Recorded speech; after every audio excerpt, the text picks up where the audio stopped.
దేవునికి మహిమ కలుగును గాక. యేషయ్య నామంలో మీకు అందరికి శుభవందనాలు తెలియజేస్తున్నాను. ఉదయ కాలంలో పరిశుద్ధ వాక్యం జ్ఞాపకం చేసుకుందాము. కీర్తనల గ్రంథము 81వ కీర్తన 11వ వచనాన్ని చదువుకుందాము. కీర్తనలో 81వ కీర్తన 11వ వచనాన్ని చదువుకుందాము. అయినను నా ప్రజలు నా మాట ఆలకింపకపోయిరి, ఇశ్రాయేలు నా మాట వినకపోయిరి. ప్రేమంటులారా, ఇక్కడ మనం చూసినట్లయితే దేవుడు ఎంతగా బాధపడుతున్నాడంటే అంతగా బాధపడుతున్నాడు ఈ ఉదయకాల సమయంలో. ఎందుకంటే ప్రేమంటులారా, ఇక్కడ మనం ఆలోచించినట్లయితే ఇశ్రాయేలీయులు నా ప్రజలు, నా బిడ్డలు అంటున్నాడు దేవుడు. ఐగుప్తులో బానిసలుగా ఉన్నప్పుడు మోషే అహరోనును పంపించి ఐగుప్తులో 10 అద్భుతాలు చేసి 10 తెగుళ్ళు ఐగుప్తుల మీద రప్పించి ఐగుప్తులను నాశనం చేసి ఇశ్రాయేలును విడిపించి వారు బానిసత్వం నుండి దేవుడు తీసుకుని బయటకు వస్తే దేవుడు వాళ్ళకి మరి ఎంతో శ్లాఘితమైన జీవితాన్ని దేవుడిస్తే, ఆనందకరమైన జీవితాన్ని దేవుడిస్తే, ఇప్పుడు దేవుడిని వాళ్ళు ఏమైపోయినారంటే దేవుడి మాట విననంటి వారు అయిపోయినారు. దేవుడు అంటే లెక్క లేకుండా పోయింది.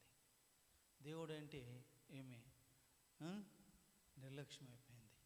చూడండి, ఇక్కడ 11వ వచనాన్ని చూసినట్లయితే అయినను నా ప్రజలు నా మాట ఆలకింపకపోయిరి.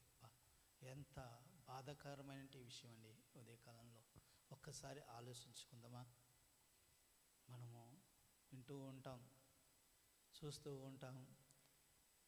నా భార్య నా మాట వినలేదండి, నా భర్త నా మాట వినలేదండి, నా కుమారుడు నా మాట వినలేదండి, నా కుమార్తె నా మాట వినలేదండి, నా తండ్రి నా మాట వినలేదని చెప్పి ఎంతో మంది, ఎన్నో కుటుంబాలు ఎన్నో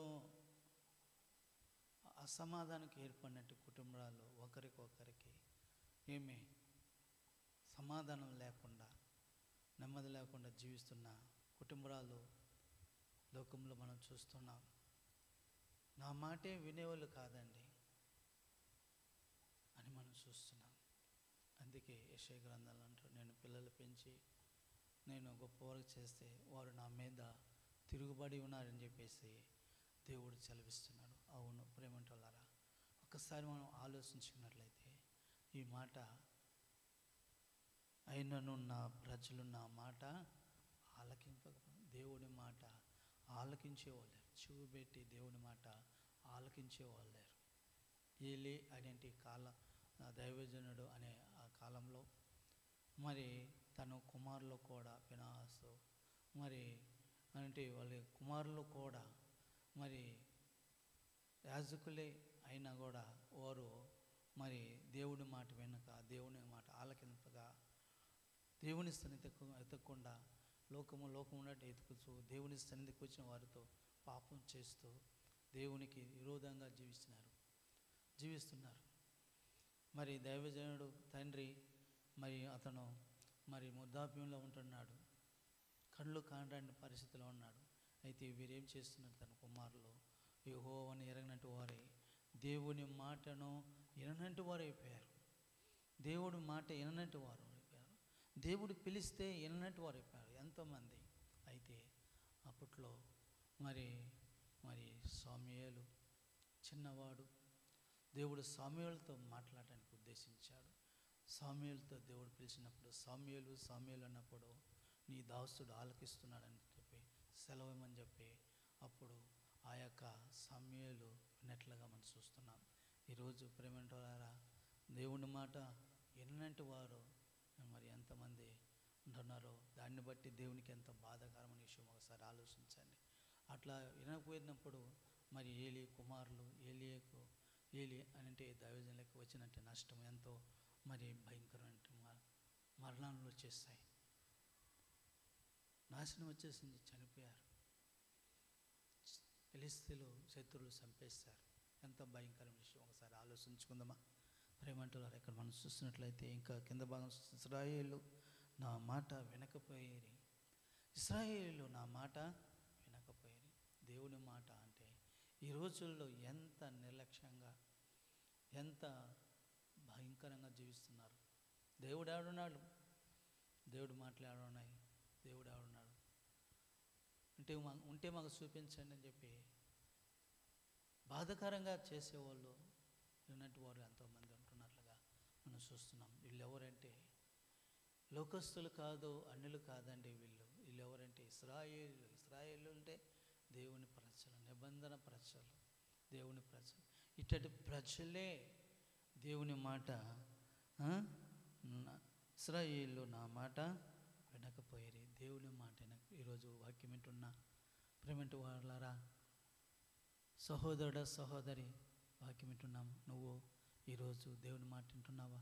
దేవుని మాట వింటే నీకెంత మేలు. చూడండి 13వ వచనం చూసినట్లయితే, అదే 81 కీర్తన 13వ వచనం చూసినట్లు, అయ్యో నా ప్రజలు నా మాట వినినట్లా, ఇశ్రాయేలు నా మార్గం అనుసరించినట్లా ఎంత మేలు. ఏమంటున్నాడు ఇక్కడ చూడండి, అయ్యో నా ప్రజలు నా మాట వినినట్లా, ఇశ్రాయేలు నా మార్గం అనుసరించినట్లా ఎంత మేలు. అవును, దేవుని మాటలు విని దేవుడి మార్గం నడుచుకుంటే ఎంత మేలండి, ఎంత ఆశీర్వాదం అండి, ఎంత దీవులండి. ఈరోజు దేవుడి మాట అనకుండా, దేవుని సన్నిధానం తెలియకుండా జీవిస్తున్నట్టు ప్రజలు మేము ఈరోజు విశ్వాసాలను చెప్పుకుంటూ, క్రైస్తవులను చెప్పుకుంటూ లోకంలో జీవిస్తున్నట్టు వారు ఎంతోమంది ఉంటున్నారు. చూడండి, తండ్రి ఎరగలేదు, కుమారుడు ఎరగలేదు, కుమార్తె ఎరగలేదు, భార్య ఎరగలేదు. దేవుని మాటలు ఎరగనట్టు వారు ఎంత భయంకరంగా జీవిస్తున్నారో ఒకసారి ఆలోచించుకుందాం. దేవుడు ఎంత బాధాకరంగా ఈ ఉదయకాలంలో నీతో నాతో మాట్లాడుతున్నాడు. చూడు 81 కీర్తనలో 8వ వచనం చదివితే ఒక మాట ఉంది, నా ప్రజలు ఆలకించుడే, నేను మీకు సంగతిని తెలియజేయదును. అయ్యో ఇశ్రాయేలు నీవు నా మాట వినినట్లా ఎంత మేలు. ఏమంటున్నాడంటే ఇక్కడ, నా ప్రజలారా ఆలకించండి, నేను మీకు సంగతిని తెలియజేయదును. అయ్యో ఇశ్రాయేలు నీవు నా మాట వినినట్లా ఎంత మేలు. ఇశ్రాయేలు నా మాట ఏంట్లే, నీకెంత మేలు. ఒకసారి ఆలోచించుకోండి. నయమాను నాకు అతను ఉన్నాడు, కుష్ఠరోగి. మరి అతడు ఎలీషా బాగు చేస్తాను ఎలీషా దగ్గర పోతే ఎలీషా చెప్పాడు, నువ్వు వెళ్ళి యోర్దాను నదిలో మునగమన్నప్పుడు అతడు ఉగ్రుడై కోపం తెచ్చుకొని ఆయన వచ్చి నా మీద చేయబెట్టి నాతో మాట్లాడి నాతో పలకరించి నన్ను స్వస్థపరచ, నేను వస్తే మా దేశంలో నదులు లేవా, నీళ్ళు లేవా అని చెప్పి ఉగ్గురైపోతుంటే తన దగ్గర ఉన్న పనివాడు చెప్పాడు, అయ్యా ఆయన దైవజనుడు ఏదన్నా ఒక పని చెప్పుంటే నువ్వు చేసుంటావు కదా, భారమైన పని చెప్పుంటే చేసుంటావు కదా, ఖర్చు ఏది చెప్పుంటే చేసుంటావు కదా, అయితే నీళ్ళలో మునగమనేది మంచిదే కదా అన్నప్పుడు తాను తగ్గించుకొని నయమాను మరి యోర్దాను నదిలోకి వెళ్ళి 7 సార్లు మునిగినప్పుడు తన కుష్ఠరోగం పోయి పశు పిల్లవాని దేహం వలె తన దేహము అయినట్లుగా మనం చూస్తున్నాం. నయమాను దేవుణ్ణి మయంపరిచినట్లుగా మనం చూస్తున్నాం. అవును ప్రేమంటులారా, అయ్యో ఇశ్రాయేలు నువ్వు నా మాట వినాలి, ఎంత మేలు.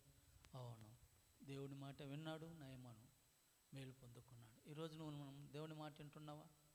దేవుని మాట ఆలకిస్తున్నావా? దేవుని స్థానంలో జీవించడానికి ఇష్టపడుతున్నావా? అట్లయితే ఇష్టపడితే తలవంచండి, ప్రార్థన చేసుకుందాం. చిన్న ప్రార్థన. ప్రేమగల తండ్రి, చక్కటి ఈ మాటల చేత మమ్మల్ని బలపరిచినారు.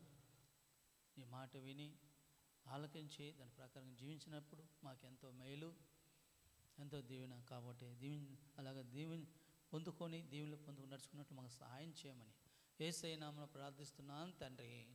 ఆమేన్.